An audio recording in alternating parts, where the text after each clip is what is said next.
Bonjour à tous, bienvenue. Nous sommes heureux de vous accueillir dans le webinaire Éducation affective, relationnelle et sexuelle, repères pour les parents, qui a été organisé par le Secrétariat général de l'enseignement catholique et par l'Appel. Alors, je vais vous présenter les intervenants que nous allons entendre ce soir. Gilles de Marquet, président national de l'Appel, qui va faire l'ouverture. Ensuite, Josiane Ami, chargée de mission, département éducation du secrétaire général de l'enseignement catholique et qui est coordinatrice nationale de l'ERS. Ensuite, comme pour une parole de parents, Virginie Texier, membre du bureau national de l'Appel. Ensuite, Christophe Laubry, qui est chef d'établissement au collège-lycée Saint-Michel à Solesmes, dans le diocèse de Cambrai. Ensuite, Caroline Lambelin, qui est vice-présidente de l'Appel de la Drôme. Et enfin, Emmanuel Descamps, qui est coordinateur ERS de la DEC du Morbihan. Maintenant, pour l'ouverture, je laisse la parole à Gilles de Marquet, président national de l'Appel. Merci Emmanuel. Bonsoir à toutes et à tous. Écoutez, en préparant la semaine dernière cette rencontre, il m'est revenu à l'esprit la triste histoire d'une jeune fille harcelée en grande souffrance et qui avait cherché à se suicider sans succès heureusement. Conséquence douloureuse d'une affaire de harcèlement scolaire, mais il semblerait que tout ait commencé par un envoi de photos de la jeune fille nue sur Internet, qui a ensuite été partagé sur les réseaux sociaux, a fait l'objet de commentaires violents avec tout le harcèlement qui a suivi. Photos de nue qui circulent, qui aboutit à une tragédie. Vous allez me dire quel est le lien qu'il peut y avoir avec notre sujet de ce soir. Nudité, réseaux sociaux, harcèlement, désespoir, tentative de suicide. Mais est-ce que tout cela n'est pas lié ? Est-ce que si cette jeune fille avait été bien capable de correctement discerner et s'était dit que demander une photo d'elle nue n'était pas normal et totalement inacceptable, le reste ne serait-il pas arrivé? Idem si la photo n'avait pas été mise sur les réseaux sociaux, ce qui pose la question de l'éducation aux médias et aux réseaux sociaux, mais c'est un autre sujet. Est-ce que le harcèlement aurait eu lieu si cette photo n'avait pas été prise? Est-ce qu'elle aurait tenté à ses jours par désespoir? Peut-être que non. Nous savons tous qu'Internet permet d'accéder à toute information instantanément. Nous savons aussi que nos jeunes y ont aisément accès, voire même à un âge trop jeune. Nous savons hélas qu'Internet permet l'accès à tout site pornographique en 2 clics, mais ce n'est pas à YouPorn et autres de faire l'éducation de nos enfants, car cela ne correspond ni à ce qui se vit dans la vraie vie, ni à une vision intégrale de la personne, unifiant le corps, le cœur et l'âme. Voilà pourquoi éduquer au beau et au vrai par une éducation affective, relationnelle et sexuelle de qualité revêt une urgence critique aujourd'hui pour redire aux jeunes que la sexualité est avant tout une question de relation à l'autre, d'affection avec une autre personne, et que ce n'est donc pas un acte anodin. C'est pas forcément facile à intégrer dans un monde qui a tendance à privilégier ce qui est consommation à court terme et à jeter dès que cela ne marche plus. Comment faire découvrir aux jeunes qu'une relation comprend d'abord une dimension du cœur, une dimension de la relation, avant d'aller vers la dimension du corps? Comment faire pour que nous, parents, comprenions l'urgence de cette vigilance? Comment répondre aussi aux questionnements émis par un jeune disant qu'il ne se reconnaît pas dans son identité sexuelle et souhaite en changer? Voilà pourquoi il est important pour nous, Appel, d'informer les parents, de les accompagner sur ces sujets, de les soutenir, car il est de notre mission première d'aider les parents à être les premiers éducateurs de leurs enfants. En conclusion, je voudrais dire que l'histoire par laquelle j'ai commencé le début de mon intervention revêt aujourd'hui une dimension encore plus tragique depuis ce week-end, car une jeune fille de 14 ans dans nos établissements s'est donné la mort suite à une affaire similaire. Alors oui, il y a vraiment urgence et ce webinaire est là pour cela. Sans plus attendre, je vais passer la parole à Josiane Ami. Merci Gilles pour cette première introduction. Donc Josiane Ami, je travaille donc au secrétariat général d'enseignement catholique et je vais vous présenter ce qu'est non pas le ARS mais l'éducation affective, relationnelle et sexuelle. J'aime bien employer l'ensemble de l'acronyme en langage clair. Et nous allons visiter les 4 mots. Tout d'abord, E comme éducation. Je vais partir en premier du statut de l'enseignement catholique qui dit dans son premier article que l'éducation est un droit. La dignité de la personne humaine fonde pour tous les hommes un droit à l'éducation. Et c'est un droit, mais c'est aussi une responsabilité. qui incombe à la famille. Et c'est l'article 4. La responsabilité éducative revient en premier lieu aux parents de manière irremplaçable. Ils sont les premiers et principaux éducateurs de leurs enfants. Ils ont à favoriser leur éducation totale, personnelle et sociale. Voilà déjà un programme. Nous allons aussi nous intéresser à quel type d'éducation. Gilles de Marquet vous l'a dit, nous nous intéressons à l'entièreté de la personne. Et c'est ce que dit l'article 5. Aux côtés des parents, l'école se présente comme une institution sociale qui répond aux besoins de formation et d'éducation de la personne. Et on nous parle d'une éducation pour que des familles recherchent le concours d'école au moment où ne cesse de gagner en importance dans la vie humaine la part de la culture, de la communication et de la vie sociale. C'est bien l'unification de la personne qui est recherchée, bien sûr. C'est une éducation, évidemment, qui va permettre de construire la personne et c'est une éducation que nous souhaitons positive, une éducation authentique qui a pour finalité la formation de la personne humaine ordonnée à sa fin suprême en même temps qu'au bien des communautés dont l'homme est membre. L'éducation appelle donc à servir la croissance de l'homme et la construction de la société. C'est donc une éducation positive. Et puis, c'est une éducation pour toute la vie, hein, une éducation qui permet de grandir dans l'amour, bien sûr, et d'accéder à une vie pleine et entière. Je ne vais pas détailler l'ensemble du statut, bien entendu, mais juste pour résumer, retenez que cette éducation, voilà, c'est un droit, une responsabilité, qu'elle est d'abord donnée par la famille, en complémentarité ensuite par l'école, et elle doit se faire dans un étayage et dans la confiance. Elle vise bien sûr l'unification de la personne. C'est une éducation d'abord pour, avant d'être contre tous les maux de la société. Et puis, c'est une éducation à la vie. Ensuite, nous allons balayer le fameux A de affectif, parce que ce A nous renvoie aux émotions. La question des émotions est centrale et je vous mets là les émotions principales, la joie, la peur, la colère, la tristesse, et j'ai même mis le dégoût. Les émotions, eh bien, elles parlent de nous, bien sûr, elles parlent du corps, elles parlent du psychisme. Et il n'y a pas de bonnes ou de mauvaises émotions. D'ailleurs, ce sont des éléments d'intelligence, on parle d'intelligence émotionnelle. Et donc, il faut apprendre dès le plus jeune âge à les reconnaître et à les différencier. Les exprimer de façon maîtrisée, avec le corps d'abord, chez le tout petit enfant, et puis avec le langage, bien sûr. Et il faut acquérir du vocabulaire pour nommer ces émotions. Parce que ces émotions, on sait qu'elles influencent nos décisions et nous prenons des décisions avec nos émotions, sans en comprendre la complexité encore de tous les mécanismes. Les émotions, eh bien, elles cachent évidemment des besoins. Et il faut être capable d'exprimer les besoins qui se cachent derrière pour pouvoir faire des demandes claires. Voilà.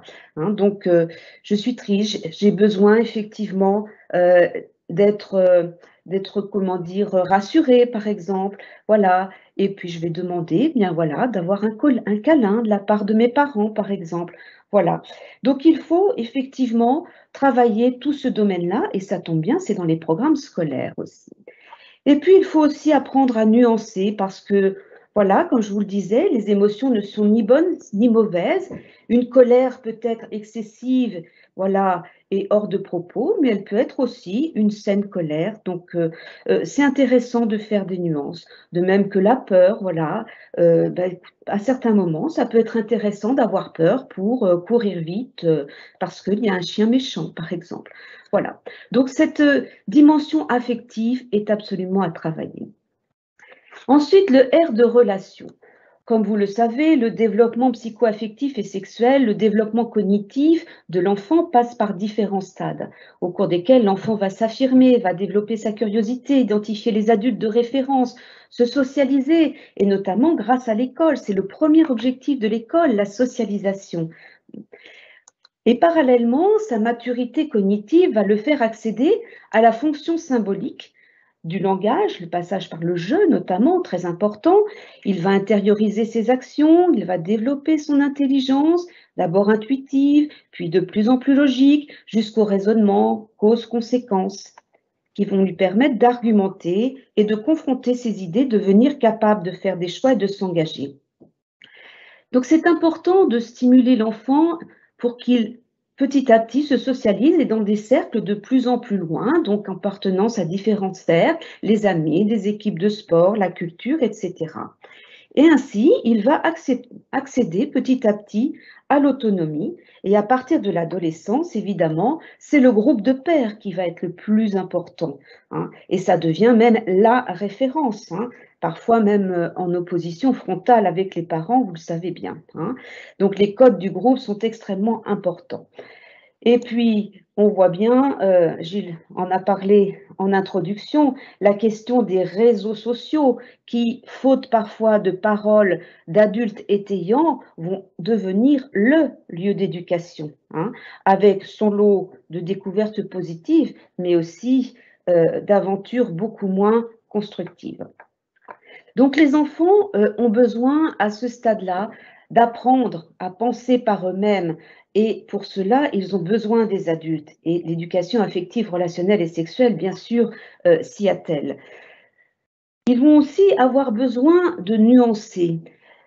L'âge des amitiés commence très tôt. Les enfants construisent des relations parfois extrêmement fidèles, extrêmement profondes entre eux, dès la maternelle et même avant, dès la crèche, dès le plus jeune âge, hein. Certains se recherchent très tôt. Donc, mais ça, c'est de l'ordre de l'amitié. Et il va falloir leur apprendre effectivement à sortir parfois d'amitiés trop exclusives, hein, notamment à l'adolescence, hein, où ça devient des drames, hein, dès lors qu'il y a des conflits. Et puis, à distinguer les amitiés de l'amour, effectivement, avec les premières attirances amoureuses à l'âge de l'adolescence. Les enfants aussi, dès l'âge de l'adolescence, commencent à s'intéresser à l'engagement, hein, et à s'engager dans des causes voilà, qu'ils jugent importantes. Et au lycée, on voit bien qu'ils sont parfois très militants. Donc ça, c'est intéressant, effectivement, de pouvoir les étayer pour construire cela. Faire des choix, bien sûr, la responsabilité de l'adulte dans une posture bien traitante, et puis éduquer à la relation. Ça parle de conscience, d'écoute, d'expression. Il faut apprendre à réguler les tensions, les conflits, et puis il faut accompagner et relire les pratiques et les expériences. Et puis, je n'oublierai pas non plus que les adultes eux-mêmes ont besoin de soutien pour cette relation qui n'est pas forcément si facile que ça tout le temps. Donc, soutien aux éducateurs, aux parents et aux professionnels. Je vais continuer sur le S comme sexuel. Donc, nous sommes des êtres sexués, ça ne vous a pas échappé. C'est même la première chose que l'on regarde chez un enfant quand il naît, hein. On se demande s'il est un garçon ou s'il est une fille. Et s'il a un sexe de garçon, c'est un garçon. S'il a un sexe de fille, c'est une fille. Ceci, voilà, est issu d'un ovule et d'un spermatozoïde. Et c'est un donné chromosomique, un donné anatomique. Et un garçon va devenir un homme et une fille va devenir une femme. Je vous décris là la différence des sexes, bien sûr. Et ce qui est important, c'est d'apprendre dès le plus jeune âge à se recevoir et s'estimer tel que l'on est. Parce qu'évidemment, aujourd'hui, Gilles vous en a déjà touché deux mots, nous sommes confrontés à des enfants, parfois jeunes, mais plutôt à l'adolescence, qui ne veulent plus être dans le corps dans lequel ils sont nés. Et ceci a à voir avec l'estime de soi, bien sûr, et avec l'appropriation du corps, qu'il faut soutenir très tôt. Et puis, il faut comprendre le sens symbolique de la différence des sexes qui nourrit et permet la relation.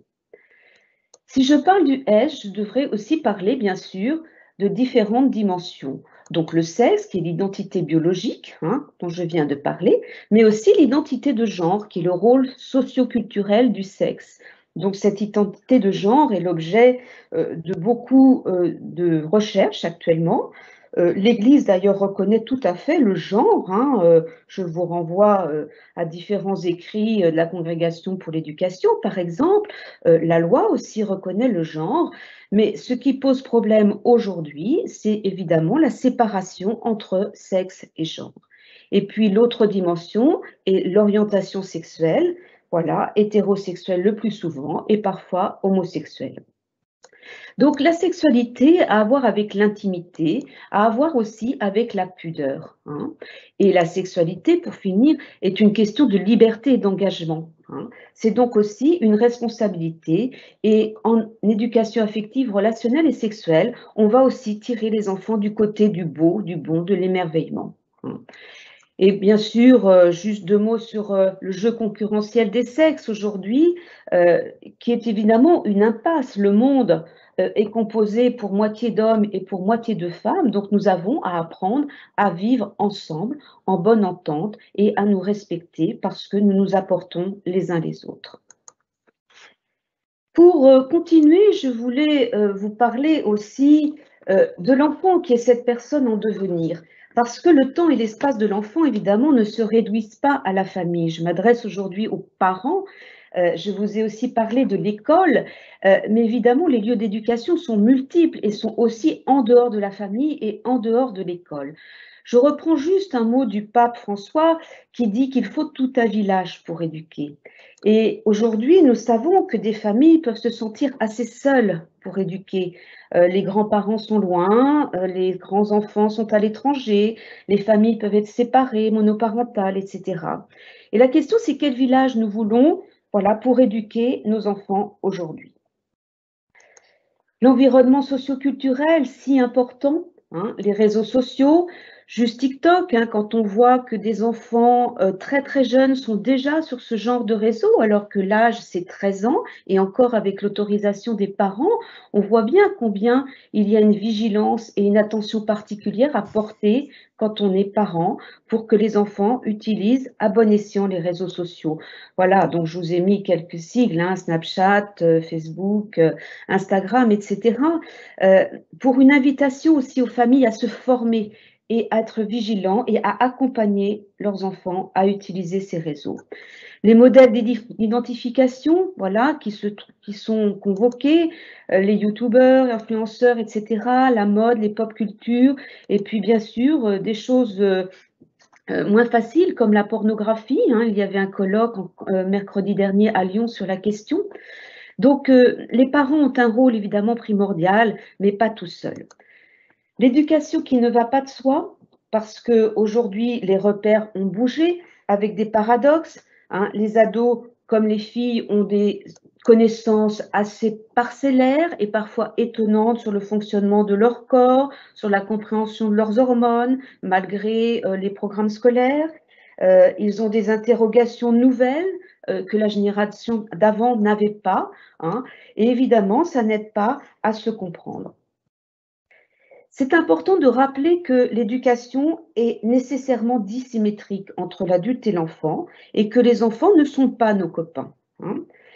Et puis, bien sûr, j'aborderai la question de la violence. Elle a été évoquée en introduction parce que les questions de consentement aujourd'hui sont très importantes et il faut éduquer l'enfant à en je, voilà, et moi, qu'est-ce que je veux, voilà, comment je me positionne. Les violences et les agressions sexuelles, bien sûr, voilà, le rapport de la SIAS que nous avons reçu début octobre, voilà, nous rappelle que les violences sont d'abord dans la famille. Donc ça, c'est pas facile à entendre pour les familles, bien entendu. Et il faut que l'on puisse aussi les prévenir de tout cela. Le harcèlement, je n'y reviens pas. Pour finir, je voudrais insister sur la synergie école-famille. Nous ne sommes pas de trop et il y a du travail pour tous les adultes. C'est très important de partager des convictions éducatives et des valeurs et donc d'en parler ensemble. Nous avons un document de référence qui s'appelle l'éducation affective, relationnelle et sexuelle dans les établissements catholiques d'enseignement. Je vous renvoie aussi sur les programmes scolaires. Nous sommes en contrat avec l'État et nous avons à mettre en œuvre les programmes scolaires, mais nous avons aussi des marges de liberté qu'il faut absolument que nous utilisions. Nous préconisons l'éducation affective, relationnelle et sexuelle dès la maternelle et pas seulement à partir du CM ou au moment de la puberté. L'apprentissage de l'intimité, le rapport au corps, le respect, la collaboration garçon-fille, etc. Tout ça s'apprend dès le plus jeune âge. Et je vous renvoie sur un webinaire pour une communauté éducative en mode EARS parce que c'est ce que nous visons tous ensemble, pour nos enfants. Merci Josiane pour ces propos très éclairants. Maintenant, je vais me tourner vers Virginie, qui est membre du Bureau national de l'appel. Et alors, je vais lui demander quelle légitimité pour nous, les parents, de parler de ce sujet-là? Oui, bonsoir à tous. Donc, Virginie Texier. Donc, moi, je suis maman de 4 enfants de 13 à 19 ans. Donc en plein dans l'adolescence et le préadulte. Voilà. Donc nous sommes légitimes car nous sommes, comme l'a rappelé Gilles Demarquet en introduction, hein, les premiers éducateurs de nos enfants. Donc il nous incombe à nous, parents, de veiller à l'épanouissement et au développement de nos enfants et à leur bonheur, hein, à nous de développer au mieux le potentiel de nos enfants, petits ou grands, et leur offrir un maximum de chances de participer pleinement et de façon responsable à la vie. En ce sens, nous devons les éduquer à ce qui est bon et beau pour eux. Nous devons les éduquer à la relation à l'autre, à l'amour de soi surtout et à l'amour de l'autre. Je pense que chaque parent veut ce qu'il y a de mieux pour son enfant. Et nous tentons de faire ce qui nous semble toujours juste et bon pour lui. Je crois qu'en tant que parents, nous devrions un peu arrêter de nous culpabiliser et de penser que nous faisons mal. Des erreurs, nous en commettons, nous ne sommes pas parfaits, et souvent les situations difficiles nous renvoient à nos propres préjugés, à nos propres représentations, à notre propre histoire. En fait, c'est difficile d'être parent.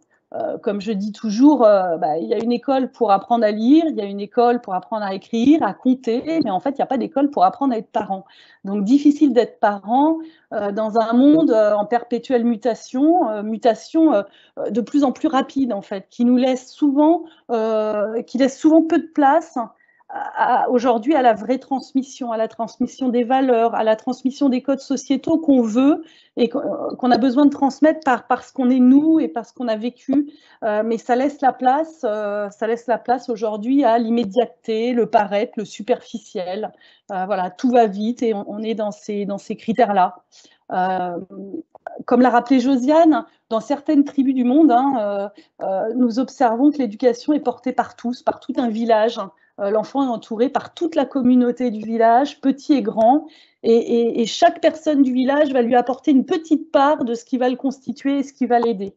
Donc, plus nous éduquons tôt nos enfants à la relation, à l'affection, plus il sera, entre guillemets, armé pour sa vie future. C'est vrai, je suis choquée, moi, aujourd'hui, quand j'entends que l'âge de visionnage d'un film pornographique, d'un premier film pornographique, est autour de 13 ans et que c'est de pire en pire. Comment, à l'âge où le jeune est en plein chantier, comme s'il avait un panneau marqué en chantier, peut-il construire une relation à lui, une relation aux autres, divine, merveilleuse, et non basée sur la rapidité, l'efficacité, la performance et ce que je disais tout à l'heure, l'immédiateté. Les réseaux, les films porno, ce ne sont pas des tutos de la vraie vie. Voilà. Cela empêche d'avoir une vie harmonieuse et cela devient un problème, en fait, quand c'est la seule chose qui est racontée et qui est vue. J'ai assisté, comme disait tout à l'heure Josiane, mercredi dernier, au colloque sur la pornographie organisé par l'Université catholique de Lyon. Et une psychologue disait, entre autres, que ces films, ces vidéos développaient, en fait, au niveau du cerveau, la dopamine. Et la dopamine, c'est l'hormone du plaisir, du désir. Mais en fait, ça ne développait pas la sérotonine. Et la sérotonine, c'est l'hormone du bonheur. Donc, je me pose la question, en fait, que connaissent-ils du bonheur, alors? Et à quel moment l'éprouvent-ils? En fait, nous, en tant que parents, il ne faut pas hésiter à engager le dialogue, le moment venu avec nos ados. On a besoin d'instaurer et de ne pas laisser des choses vues ou entendues sans réponse et sans les armer pour ça, en tout cas. Oui, justement, Virginie, comment instaurer un climat de confiance et un dialogue avec ses enfants? Je pense que souvent, c'est plus difficile d'instaurer un climat de confiance et de dialogue lors de l'adolescence. Voilà, ils sont en chantier, donc, et comme disait Josiane, on n'est pas forcément les meilleurs répondants. Mais je pense que rien n'est perdu. Surtout en tant que parent, il ne faut jamais se dire que c'est perdu et qu'on ne peut plus rien faire et qu'il faut baisser les bras. Voilà. Dès tout petit, il y a des choses qu'on peut faire déjà pour les parents d'enfants tout petits, même avant la maternelle.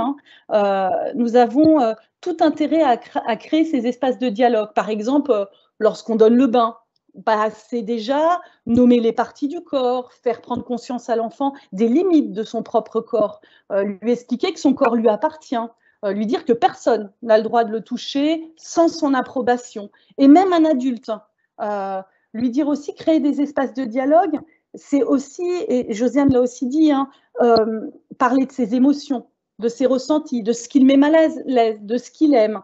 Par exemple, il y a des enfants, j'aime pas quand mamie me caresse la tête.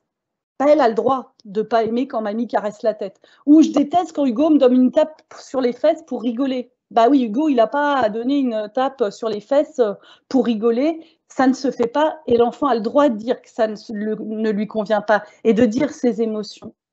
Je pense qu'il faut respecter aussi le rythme de l'enfant. Il y a des questions, beaucoup de questions. Les enfants ont souvent beaucoup de questions.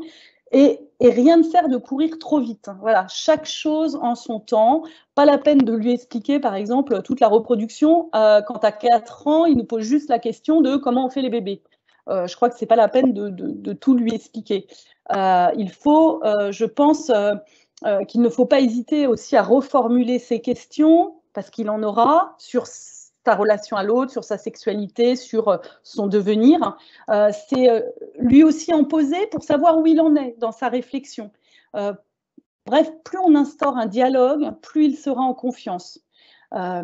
Comme nous sommes souvent en prise avec nos propres émotions, quand un enfant, alors moi, maman de 4 enfants ados, des fois, quand il nous renvoie quelque chose, on est pris avec nos propres émotions, nos propres préjugés. Il est parfois difficile d'être neutre, mais je suis convaincue que nous devons éviter aussi les injonctions du type il faut ou il ne faut pas, tu dois, tu ne dois pas, parce que ça nous regarde nous, ça ne leur appartient pas, mais nous pouvons aussi être en désaccord avec nos enfants et leur faire savoir. Mais je pense qu'il faut bien penser à séparer l'acte de la personne. Voilà.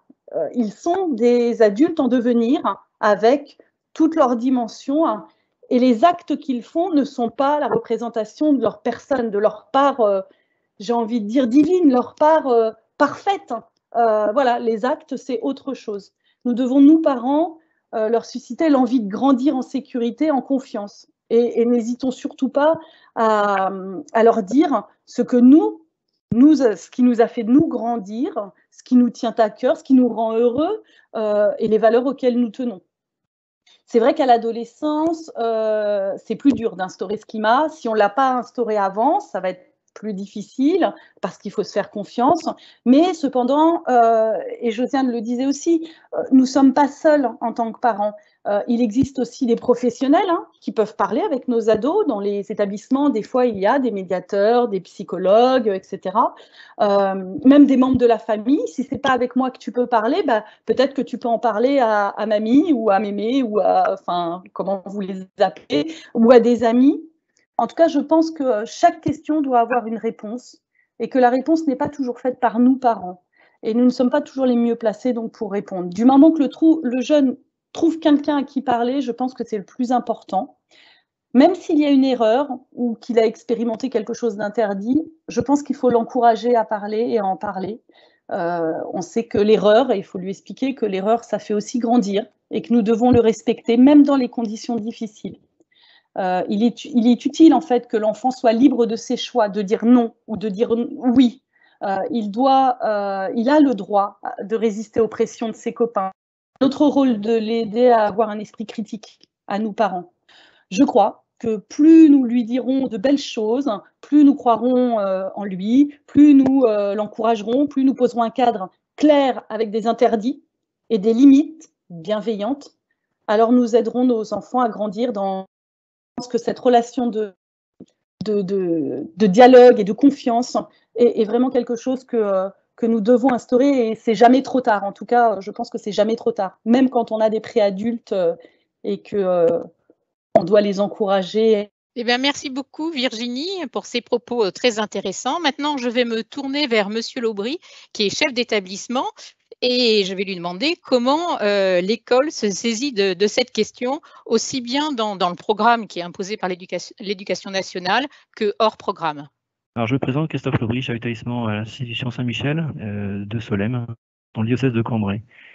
C'est une institution composée d'un collège et d'un lycée général uniquement, avec 830 élèves. Alors, après une période assez complexe où la crise sanitaire nous a obligés à nous protéger, un manque fondamental a été pointé, celui de la relation.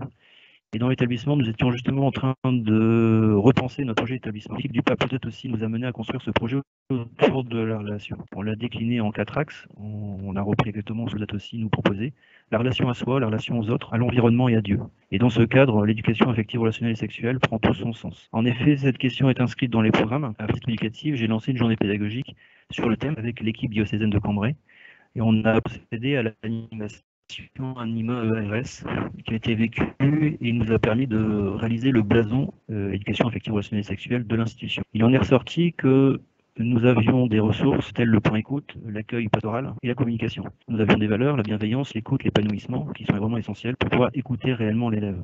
Et nous avons mis aussi en avant que certaines personnes internes et des personnes extérieures étaient aussi très intéressantes pour que le jeune puisse pouvoir s'exprimer et pouvoir être entendu et aidé. Donc on a parlé d'infirmières, de psychologues, d'assistantes sociales, des référents en tout cas extérieurs. Suite à ces activités, nous envisageons de solliciter des intervenants extérieurs, des associations, des témoignages pour créer des projets internes, libérer la parole. L'idée est venue de la mise en place d'une boîte à idées qu'on a intitulée Parole aux jeunes. Cette boîte, on l'a mise dans la cour de récréation et les jeunes peuvent, de manière anonyme, poser leurs questions. Et cette boîte est gérée par un référent au sein de l'établissement. Et le personnel de l'institution qui s'en sent capable répond à cette question de manière transparente pour tout le monde. Par le biais du Saint-Michel Info, l'information qu'on donne à toutes les familles. Il est à noter que cette journée pédagogique a permis de travailler ensemble sur le ARS, mais il nous a permis aussi de constater que tout le monde œuvrait déjà dans le même sens. Que ce soit des enseignants, le personnel, mais aussi les personnes extérieures, quelle que soit notre fonction. Au niveau de Saint-Michel, nous avons un point écoute. En fait, il s'agit d'un espace de parole et d'écoute individuelle mis à disposition des élèves et animé par une psychologue de la direction diocésaine. Nous avons la chance d'avoir ce partenariat qui avait été mis en place. Il permet à chacun de rencontrer et d'échanger un adulte professionnel, d'avoir une oreille attentive sur ce que le jeune peut vivre. L'avantage de ces échanges confidentiels, ça permet vraiment aux jeunes de pouvoir renvoyer à différentes difficultés personnelles, familiales, scolaires ou relationnelles. En tout cas, les entretiens sont bien confidentiels et l'élève est accueilli tel qu'il est et sans a priori, ni jugement. Malheureusement, nous avons un temps qui est prévu tous les vendredis avec ces jeunes et on se rend compte qu'on a de plus en plus d'élèves qui plébiscitent ces rencontres et ces échanges. Donc on est obligé parfois d'inviter les familles à consulter des personnes extérieures quand on ne peut pas le faire en interne. Depuis les différents ateliers ERS, nous avons sollicité la compagnie aussi théâtrale La Belle Histoire. C'est une compagnie qui permet de préparer un spectacle débat qui dure 2 heures et on a choisi la thématique des réseaux sociaux et des dangers. Nous avons monté l'intervention avec les intervenants en prenant un scénario sur mesure et donc qui parle vraiment aux élèves en reprenant des situations internes à l'école. Et suite à ces échanges, ça nous a permis d'avoir un effet miroir. Les élèves ont pu voir ce que pouvaient rendre certaines paroles ou certains gestes par rapport aux autres. À la suite des interventions, les professeurs principaux ont demandé aux élèves de la classe ce qu'ils avaient pensé de cet échange. Et les élèves étaient vraiment très ravis parce que ça correspondait vraiment à ce qu'ils vivaient tous les jours. Et ils ne se rendaient pas forcément compte de la position que l'autre pouvait avoir lorsqu'on entendait telle ou telle parole. Cette année, on a mis aussi à l'honneur à la fête de Saint-Michel la relation aux autres avec l'engagement au service du bien commun en participant les élèves de collège et du lycée à promouvoir et défendre de nobles causes comme des liens avec l'association ELA, Octobre Rose, une école pour le Bénin, vraiment faire attention à la relation avec l'autre qui se trouve près de nous, qui peut être malade ou travailler sur la solidarité. Notre nouveau projet d'établissement, qui est basé sur les 4 axes, tourné sur la relation, permet depuis le début d'année aux élèves de s'épanouir dans des responsabilités aussi. On a mis en place des responsabilités telles que les délégués de classe et les éco-délégués, les tuteurs, journalistes, reporters, jardiniers, les médiateurs. Tout ça, à chaque fois, ça permet de répondre à un besoin de relation avec la nature, avec les autres, avec soi-même. On a mis aussi en place des ateliers avec comme la comédie musicale, un travail sur l'éloquence, un travail sur le cinéma en langue et la sécurité routière, qui permet aussi de révéler les talents de chaque enfant. Le RS est un pan non négligeable de l'éducation, un réel besoin exprimé par les élèves au quotidien, que nous devons travailler en équipe pour l'établissement afin de contribuer à l'épanouissement et au bien-être des jeunes qui nous sont confiés. Ensuite, vous avez demandé par rapport au message passé aux élèves, la phrase d'Isaïe me parle beaucoup, c'est « Tu as du prix à mes yeux », le verset qu'on a choisi sur le projet établissement. En tout cas, je souhaite à tous de porter du fruit en travaillant ce réseau pour le bien de tous. Merci beaucoup. En tout cas, on peut s'inspirer de la richesse de vos actions. Je vais me tourner maintenant vers Coralie Lambelin, donc qui est vice-présidente de l'appel de la Drôme, et elle va nous expliquer comment les appels peuvent agir dans les établissements pour accompagner les parents sur ce sujet-là. Nous avons fait le postulat dans la Drôme de commencer par écouter avant d'agir. Écouter les besoins des élèves, écouter les besoins des familles vis-à-vis de l'EARS, puisque certains... Je vais me tourner maintenant vers Coralie Lambelin, donc qui est vice-présidente de l'appel de la Drôme, et elle va nous expliquer comment les appels peuvent agir dans les établissements pour accompagner les parents sur ce sujet-là. Nous avons fait le postulat dans la Drôme de commencer par écouter avant d'agir.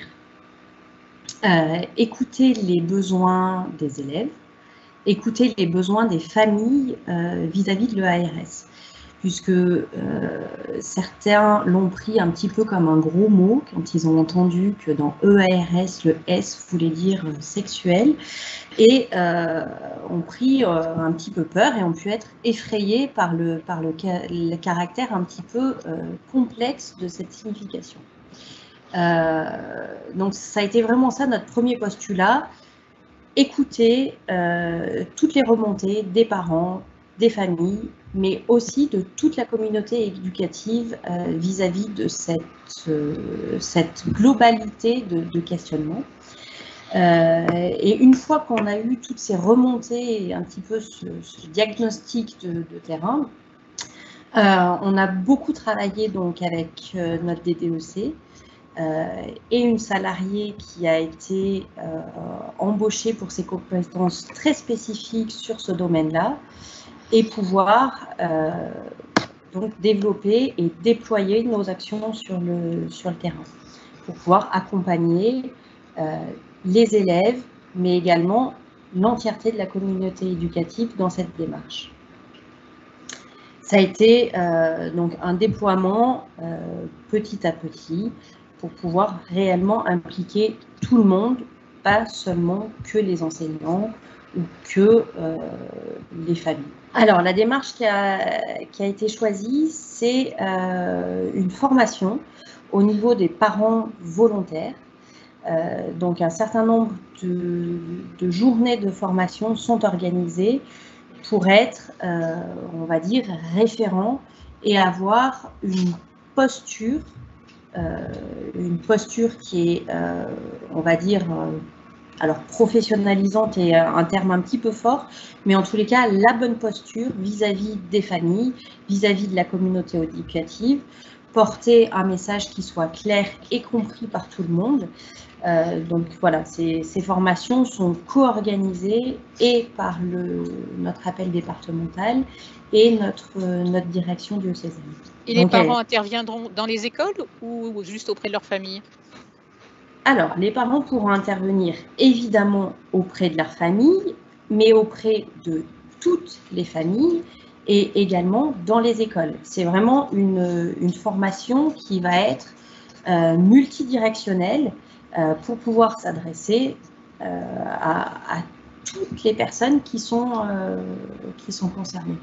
Parce que comme je vous l'ai dit précédemment, ce n'est pas qu'une question de parents, c'est réellement une question de communauté éducative.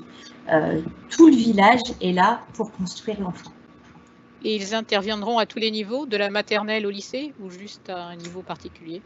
Comme tous les intervenants précédents l'ont dit, on va dire qu'à chaque niveau, son intervention, ça sera évidemment pas la même intervention pour un enfant de petite section que pour un lycéen, mais évidemment, ça interviendra réellement sur tous les niveaux. Et c'est aussi pour ça que la formation est importante, pour pouvoir permettre d'évaluer quel est le niveau de parole, comment s'adapter aux besoins de chaque âge finalement. Et au-delà du besoin de chaque âge, du besoin de chaque enfant. Parce que c'est pas parce qu'on a 10 enfants qui ont 10 ans que les 10 enfants vont avoir les mêmes questionnements. Eh bien, écoutez, merci beaucoup pour cette belle initiative. Et nous allons maintenant regarder une petite vidéo faite par Emmanuel Descamps, qui est coordinateur de l'éducation relationnelle, affective et sexuelle à la D2C du Morbihan. Alors, bonjour. Nous sommes donc sur le sujet de l'ERS, éducation affective, relationnelle et sexuelle. Cette éducation se fait sur un sujet complexe, car il touche au jardin secret de chacun. Et pourtant, tout enfant a besoin d'être éduqué dans ce domaine afin de l'aider à faire la part des choses entre tout et n'importe quoi d'un côté et la pudibonderie de l'autre, à discerner la place de l'intimité, à acquérir une image juste de lui-même. Pour cerner rapidement le sujet, revisitons cette définition de l'éducation donnée par Philippe Mérieux. Alors, l'éducation, c'est une relation dissymétrique, nécessaire et provisoire, visant à l'émergence du sujet. Alors ça fait un peu peur quand on entend ça, mais on va aller voir de plus près et on va se rassurer. Alors dissymétrique, l'éducateur sait quelque chose de plus. Il apporte quelque chose à l'éduqué. Même si l'éducateur connaît certains points moins bien que l'éduqué, ce qui ne l'empêche pas de se tenir au courant d'ailleurs, il peut lui apporter la sagesse et la juste distance. Donc cette relation est nécessaire. L'apport de quelqu'un qui a le savoir est important. Si nous n'avions pas reçu d'autres personnes, où en serions-nous? Si l'adulte en charge de l'enfant n'apporte rien de constructif, le besoin de savoir, eh bien il orientera sa recherche ailleurs, pas forcément sur ce qu'il y a de meilleur. Cette relation est provisoire.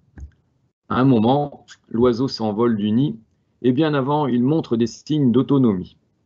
Il faut utiliser les occasions qui se présentent avant de ne plus pouvoir le faire.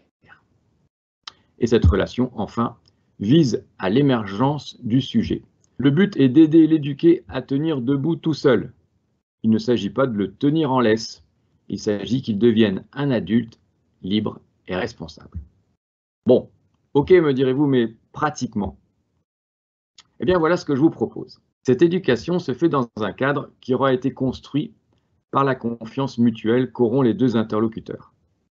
Lorsqu'une question de RS apparaîtra, il ne s'agira pas de l'esquiver, mais de l'accueillir. Accueillir ne veut pas dire non plus qu'on ne peut pas se permettre de différer, mais que cela ne soit pas une manière de botter en touche, peut-être juste une façon de prendre un temps de réflexion.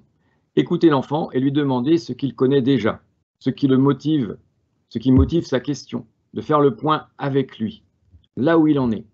Toujours le faire réfléchir sur ce qu'il en pense, ce qu'il dirait, lui, sur ce sujet-là, à un copain qui l'interrogerait. Et à partir de là, ajouter des informations. Ouvrir. Il est toujours bon d'avoir quelques ressources pour pouvoir partager. Alors bien sûr, des informations fiables. Proposer des moments où il sera possible de les consulter ensemble. Après les avoir travaillés, vous-même, c'est mieux. Donc, accompagner de près, puis se faire plus discret. Savoir ne pas tout contrôler, mais dire à l'enfant qu'on est toujours là s'il désire en parler. L'important dans tout cela est de donner au jeune, à l'éduquer, des clés pour lui, pour l'aider à réfléchir. Car, comme le disent les proverbes, un proverbe chinois, quand un homme a faim, mieux vaut lui apprendre à pêcher que de lui donner un poisson. Et puis un proverbe RS. Alors celui-là, je ne sais pas si vous le connaissez. Quand une personne se pose une question, mieux vaut lui apprendre à réfléchir que de lui donner la solution. Alors, quand faut-il donc se mettre à l'ouvrage? Eh bien, quand? Voyez cette image d'une table sur laquelle a été renversé un cappuccino. Elle est vernie, elle est protégée. Un simple coup d'éponge et il n'y paraîtra plus. Un bois brut est beaucoup plus fragile, il s'imprègne. D'où l'importance dans le cadre de l'ERS de prendre le temps de donner à l'enfant ce petit coup de vernis dès tout petit. Par une éducation au respect, le respect du corps, le sien et celui des autres, le soin d'un bon vocabulaire, tout ceci est la meilleure prévention de toute forme d'abus sexuel et de faire prendre conscience de ce qui est ajusté et de ce qui ne l'est pas. L'éducation commence bien sûr par l'exemplarité. Elle se poursuit en faisant attention au reste de l'environnement de l'enfant. Cela m'amène à aborder quelques sujets où il apparaît que de nombreux parents sont en sous-vigilance, si ça peut se dire, par rapport au danger. Alors, face à des éducateurs concurrents, comme les séries, les réseaux sociaux, les jeux vidéo, tout cela mis en relief par les copains, les copines, lors des différents échanges, il faut prendre position. Ces des éducateurs concurrents véhiculent de réels dangers. Citons la violence, la pornographie, qui réduit la relation sexuelle à une relation avec un objet. Les violences, ce sont les violences en tout genre qui s'étalent avec des actes agressifs banalisés. Il y a aussi l'influence du virtuel qui peut donner l'impression que tout est possible. Des spécialistes se sont penchés sur l'adaptation de certains films, de jeux, de séries à différents publics. Cela est affiché sur les écrans, les emballages. Or, dans toutes les classes, nous avons affaire à des enfants, certains enfants, qui regardent des choses qui ne sont pas de leur âge. Voilà. Et des fois, en compagnie de leurs parents. Donc ça, c'est important. Il y a vraiment un positionnement des parents sur ce sujet-là. Alors, parce que si un enfant est averti, ce n'est pas suffisant. Les images peuvent laisser des traces dans son imaginaire s'il y a accès. Alors bien sûr, on ne va pas enfermer l'enfant dans une bulle, le protéger de tout. Mais si on lui a appris à repérer ce qui est permis et ce qui est interdit, ce qui est ajusté et ce qui ne l'est pas, il saura ensuite prendre ses distances, demander de l'aide si c'est nécessaire. Si l'éducation a fait place au relativisme, il y a de fortes chances que, faute de repères, le jeune s'égare. Donc sur le sujet de l'ERS, nous le disions tout à l'heure, ce n'est pas facile. Il est possible que certains adultes n'aient pas eu dans leur enfance des parents qui les aient accompagnés sur ce sujet. Eh bien, ce n'est pas une fatalité pour ce qui est de leurs enfants. Qui que vous soyez, vous avez en vous le potentiel d'aider votre enfant à vivre à la hauteur de la merveille qu'il est. Et puis, ne vous mettez pas la pression. Il ne s'agit pas d'être parfait, il s'agit juste de se mettre en chemin. Alors, bonne route. Eh bien, merci beaucoup. Nous remercions Emmanuel Descamps donc, pour ses propos. Et maintenant, je vais me tourner vers Virginie pour conclure ce webinaire avant que nous répondions quelques-unes de vos questions. À toi, Virginie. Oui, alors merci en tout cas à chacun pour la qualité des propos. J'espère que le sujet de l'éducation affective, relationnelle et sexuelle a été un petit peu étayé par tous nos propos et qu'elle fait moins peur maintenant. En conclusion, je voulais vous montrer les outils en fait de l'appel, que l'appel en fait met à votre disposition. Donc, nous avons en fait un petit livret que nous avons fait qui tourne dans les établissements, qui est toujours possible de commander auprès de l'appel national. Donc, c'est un livret sur l'éducation affective, relationnelle et sexuelle. Nous avons en fait également des pages dans les familles et éducation, donc sur le site web appel.fr, où vous pouvez aller piocher les petites choses qu'on y met. Et tout dernièrement, nous avons créé donc un groupe de travail au sein de l'appel national qui regroupe en fait des personnes d'horizons divers. Alors nous avons vraiment fait attention à mettre dans ce groupe toutes sortes de personnes, c'est-à-dire, on va dire, du très catholique au peu catholique, du parent d'enfants très jeunes aux parents d'enfants moins jeunes, des parents plus vieux, des parents plus jeunes, des parents dans des villes, des parents dans le rural, des parents de gros établissements, des parents de tout petits établissements. Donc voilà, on a essayé de faire un groupe ERS qui soit représentatif de notre société, dans lequel en fait ce groupe nous travaillons avec le secrétariat général, donc avec Josiane Ami que vous avez entendu au départ, pour remonter un petit peu aussi ce qui se passe dans nos établissements, le terrain et ce qu'on peut proposer aussi. Et donc Coralie nous a parlé de ce qui se faisait dans les appels, donc là au niveau de l'appel de la Drôme. Donc voilà, ce groupe de travail est vraiment là pour vous donner des pistes, pour vous aider, pour vous accompagner dans votre mission de parent, qui, je le rappelle, n'est pas facile, il n'y a pas d'école, mais en tout cas, on est vraiment là pour vous aider à construire des adultes en devenir, vraiment avec corps, esprit et âme. Et donc, on va peut-être répondre à quelques questions. Je ne sais pas si on a encore le temps. Voilà, donc Il y a effectivement des questions qui sont arrivées pendant ce webinaire, donc on va avoir le temps de répondre à quelques-unes d'entre elles. Donc juste pour d'abord les questions pratiques, où trouve-t-on le livret de l'enseignement catholique? Vous le trouvez sur le kiosque de l'enseignement catholique, donc vous vous connectez au secrétariat général d'enseignement catholique. Il y a une rubrique qui s'appelle kiosque sur laquelle vous pouvez commander le livret dont je vous ai parlé. Donc, il y a deux questions qui concernent comment protéger son enfant à la maison. Voilà, l'enfant, évidemment, dès lors qu'il va à l'extérieur, ramène à la maison un certain nombre de propos, est exposé, voilà, à différentes choses, des images, voilà. Et les parents se demandent bien comment ils peuvent protéger leur enfant. Donc, clairement, on ne peut pas mettre son enfant sous cloche. Il y a un moment, effectivement, on lui laisse de plus en plus d'autonomie. Et le conseil que je pourrais donner, c'est effectivement d'oser parler, voilà, de mettre des mots. Et la médiation du langage permet effectivement de demander à l'enfant ce qu'il vit, voilà, ce que ça lui fait, voilà, ce qu'il en pense, et de pouvoir entamer une discussion avec eux, voilà, pour non pas banaliser certains propos, certaines insultes, etc. Et rappeler que voilà, c'est normal d'être blessé par certains propos, que effectivement vous allez être là, vous, en tant que parent, pour accompagner votre enfant à comprendre les mots aussi, parce qu'il y a des mots qu'ils ne comprennent même pas. Et le pouvoir du langage est vraiment important parce qu'il permet de mettre à distance les choses. Il y a pas mal de questions aussi sur à partir de quel âge éduquer à la séduction, à la relation garçon-fille, etc. Je dirais que c'est une éducation qui commence très tôt. Apprendre à vivre ensemble, garçon ou fille, c'est dès le plus jeune âge, bien sûr, que ça s'installe. Et on voit bien comment les enfants sont d'abord éduqués par imprégnation.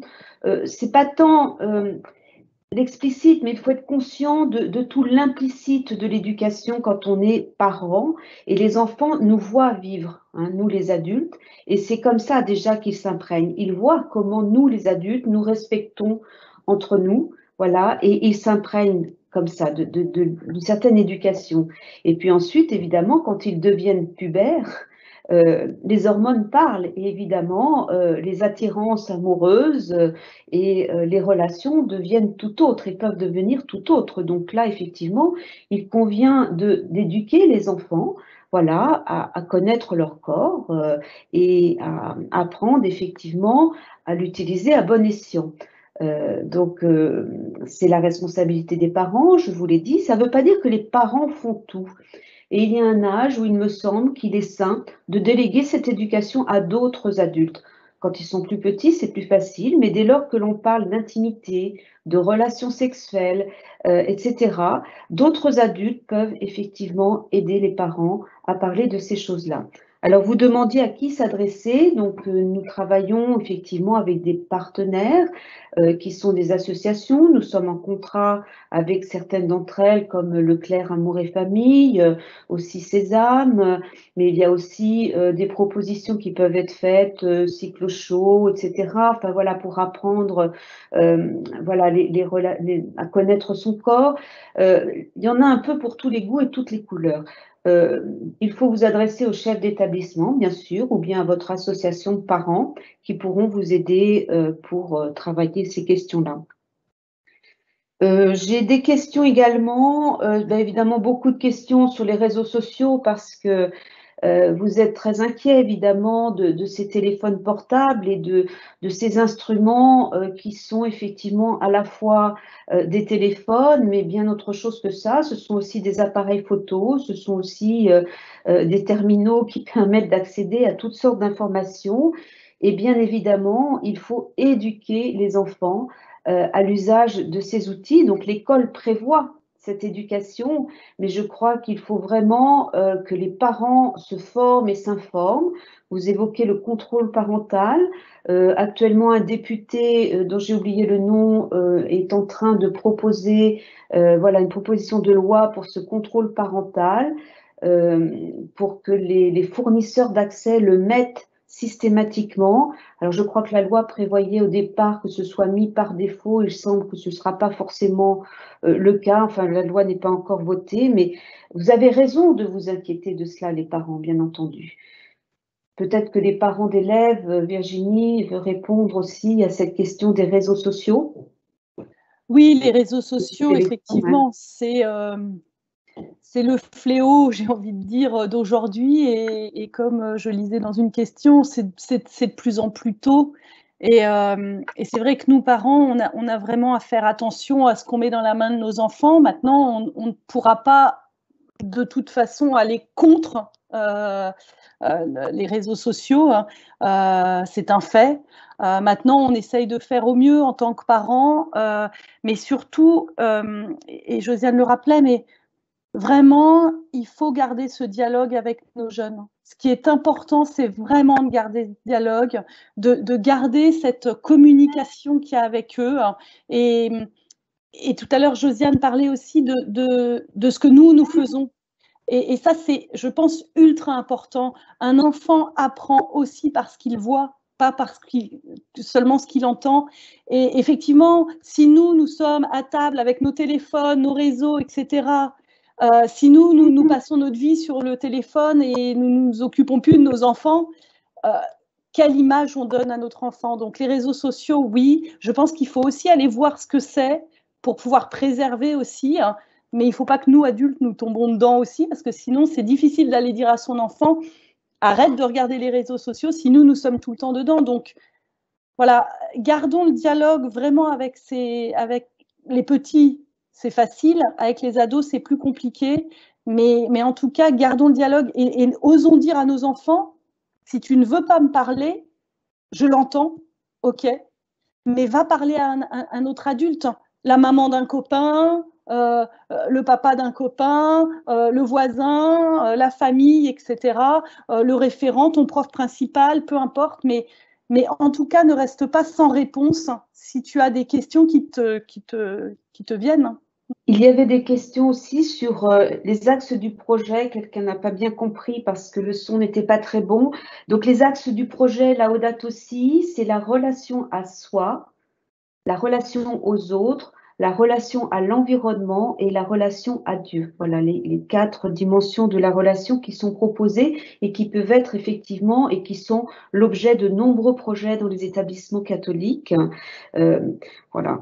Donc effectivement, c'est important que ce soit inscrit dans les projets d'établissement. Il me semble qu'aujourd'hui, l'éducation affective, relationnelle et sexuelle est incontournable et ça fait partie du contrat éducatif que nous avons avec les familles.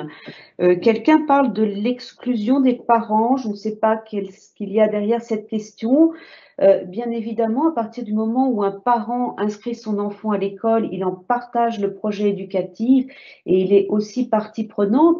Ça ne veut pas dire que les parents soient toujours présents partout, mais effectivement, ils doivent être informés de ce qui est fait avec leur enfant. Ça ne veut pas dire qu'ils assistent ensuite aux séances qui se font sur temps scolaire et qui font d'ailleurs partie des programmes scolaires. Donc, je ne sais pas si j'interprète bien la question. Voilà. Vous posez des questions aussi sur la formation des parents, puisque la Drôme a proposé des formations. Donc peut-être là, Virginie pourra répondre sur ce que l'APEL propose, l'APEL national, question formation. Alors peut-être que Coralie va peut-être plus répondre à ça, parce qu'en fait, sur l'APEL, sur les formations parents, ils sont précurseurs à l'APEL de la Drôme. Donc, ils lancent ces formations parents et on est très fiers d'eux, en tout cas de ce qu'ils lancent. Et on a une grande attente sur comment ça va se passer et voilà ce qu'on va pouvoir faire.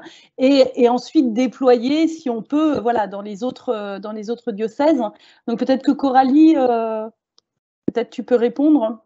Enfin, ces formations, c'est, comme Virginie l'a dit, quelque chose d'un petit peu précurseur. On n'a pas encore lancé la première formation. Elle est planifiée d'ici à quelques jours, mais elle n'a pas encore eu lieu. C'est des formations qui sont vraiment destinées aux parents bénévoles et fait un petit peu sous forme de modules. Donc, on a prévu 4 modules pour commencer sur les bases. parler un petit peu EARS avec son enfant. Ensuite viendra un grand colloque départemental où on pourra déployer un petit peu cette parole auprès de tous les parents qui assisteront à ce colloque, qui se déroulera donc fin janvier. Et ensuite, on enchaînera avec les autres modules qui seront déployés donc, tout au long de l'année pour espérer donc, terminer ce cycle de formation sur cette année scolaire. On verra effectivement par la suite qu'est-ce qui s'est passé, un petit peu un retour d'expérience donc de nos parents primo-formés, on va dire, des établissements qui auront accompagné, échangé avec ces parents pour après évidemment faire partager les autres départements de notre académie et aussi les autres départements français de cette expérience. Merci. Donc, il va être temps que l'on s'arrête. Voilà, l'heure est largement passée. Donc, je voudrais conclure juste en rappelant voilà, la belle finalité du corps sexué, en effet, voilà, et parler effectivement d'amour, osons parler d'amour avec nos enfants. Merci pour votre attention et les autres questions qu'elles n'ont pas pu répondre, voilà, nous essayons de vous y répondre en différé, voilà, via l'appel national. Je vous remercie.